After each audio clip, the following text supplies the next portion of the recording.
ಬಂಧುಗಳೇ, ಏನಿವತ್ತು ಕರ್ನಾಟಕ ರಾಜ್ಯ ಪೌರ ಸೇವಾ ನೌಕರರ ಸಂಘ ಇಡೀ ರಾಜ್ಯಾದ್ಯಂತ ಎಲ್ಲ ಪುರಸಭೆ ಮತ್ತು ನಗರಸಭೆಗಳ ಮುಂಭಾಗದಲ್ಲಿ ಅನಿರ್ದಿಷ್ಟಾವಧಿ ಪ್ರತಿಭಟನೆಯನ್ನ ಮಾಡ್ತಾ ಇದ್ದಾರೆ. ಉದ್ದೇಶ ಒಂದೇ, ಇವತ್ತು ಈ ರಾಜ್ಯ ಸ್ವಚ್ಛವಾಗಿರಬೇಕು ಆದರೆ, ಈ ಮಾಲೂರು ಪಟ್ಟ ಸ್ವಚ್ಛವಾಗಿರಬೇಕು ಅಂದರೆ ಚರಂಡಿಗಳನ್ನು ಸ್ವಚ್ಛಗೊಳಿಸೋದ್ರ ಮುಖಾಂತರ, ರಸ್ತೆಗಳನ್ನು ಸ್ವಚ್ಛಗೊಳಿಸೋದ್ರ ಮುಖಾಂತರ ಏನು ನಾವು ಎಸಿತಕ್ಕಂಥ ತ್ಯಾಜ್ಯ ವಸ್ತುಗಳನ್ನೆಲ್ಲರೂ ಸಹ ಎತ್ತಿ ಮಾಲೂರು ಪಟ್ಟಣವನ್ನು ಸ್ವಚ್ಛವಾಗಿ ಮಾಡ್ತಕ್ಕಂಥ ಪೌರ ನೌಕರರಿಗೆ, ಪೌರ ಕಾರ್ಮಿಕರಿಗೆ, ಸಫಾಯಿ ಕರ್ಮಚಾರಿಗಳಿಗೆ ಸರ್ಕಾರ ಮೂಲಭೂತ ಸೌಕರ್ಯಗಳನ್ನು ಕಲ್ಪಿಸಿದೆ. ಇವತ್ತು ವಿರೋಧಿ ಧೋರಣೆಯನ್ನು ತಿಳಿದಿರ್ತಕ್ಕಂಥದ್ದು ಇವತ್ತು ಖಂಡನೀಯ.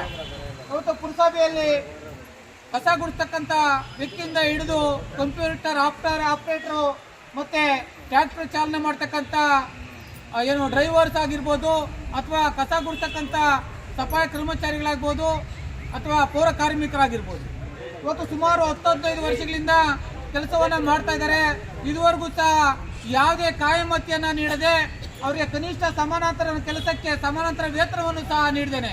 ಇವತ್ತು ಪೌರ ಕಾರ್ಮಿಕರ ವಿರೋಧಿ ಧೋರಣೆಯನ್ನ ಮತ್ತು ರಾಜ್ಯ ಸರ್ಕಾರ ತಿಳಿದಿದೆ. ಈ ಕೂಡಲೇ ಏನು ಪೌರ ಸೇವಾ ನೌಕರರ ಸಂಘ ಮತ್ತು ಪೌರ ಕಾರ್ಮಿಕರು ಹಮ್ಮಿಕೊಂಡಿರ್ತಕ್ಕಂಥ ಅನಿರ್ದಿಷ್ಟಾವಧಿ ಪ್ರತಿಭಟನೆಗೆ ಸಂಬಂಧಪಟ್ಟಂತೆ ಸುಮಾರು ಬೇಡಿಕೆಗಳಿದ್ದಾವೆ. ಆ ಬೇಡಿಕೆಗಳನ್ನು ಈಡೇರಿಸುವಲ್ಲಿ ರಾಜ್ಯ ಸರ್ಕಾರ ವಿಫಲ ಆಗಿದೆ. ಈ ಕೂಡಲೇ ಮಾನ್ಯ ಜಿಲ್ಲಾಧಿಕಾರಿಗಳು ಸ್ಥಳಕ್ಕೆ ಭೇಟಿ ಕೊಡಬೇಕು. ಏನು ಪೌರ ಸೇವಾ ನೌಕರರ ಸಂಘ ಏನು ಒಪ್ಪಂದಗಳನ್ನು ಕೊಟ್ಟಿದೆ, ಈ ಬೇಡಿಕೆಗಳನ್ನು ಈಡೇರಿಸುವಲ್ಲಿ ಏನಾದರೂ ಜಿಲ್ಲಾಡಳಿತ ಮತ್ತು ರಾಜ್ಯ ಸರ್ಕಾರ ವಿಫಲ ಆದರೆ ಕರ್ನಾಟಕ ಸಂಘ ಸಂಸ್ಥೆ ಈ ಪೌರ ಸೇವಾ ನೌಕರರ ಸಂಘದ ಜೊತೆಯಲ್ಲಿ ನಿರಂತರವಾಗಿ ಇಡೀ ರಾಜ್ಯಾದ್ಯಂತ ಹೋರಾಟ ಮಾಡಲಿಕ್ಕೆ ಸಿದ್ಧ ಇದೆ ಅಂತಕ್ಕಂಥ ಮಾತನ್ನು ಹೇಳಿಕ್ಕೆ ಇಷ್ಟಪಡ್ತಾ ಇದ್ದೀನಿ. ಬಂದಿದೆ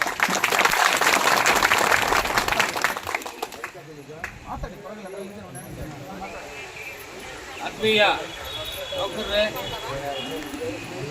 ನಮ್ಮ ಬೇಡಿಕೆನೇ ತಮ್ಮ ಬೇಡಿಕೆ ಅನ್ಕೊಂಡು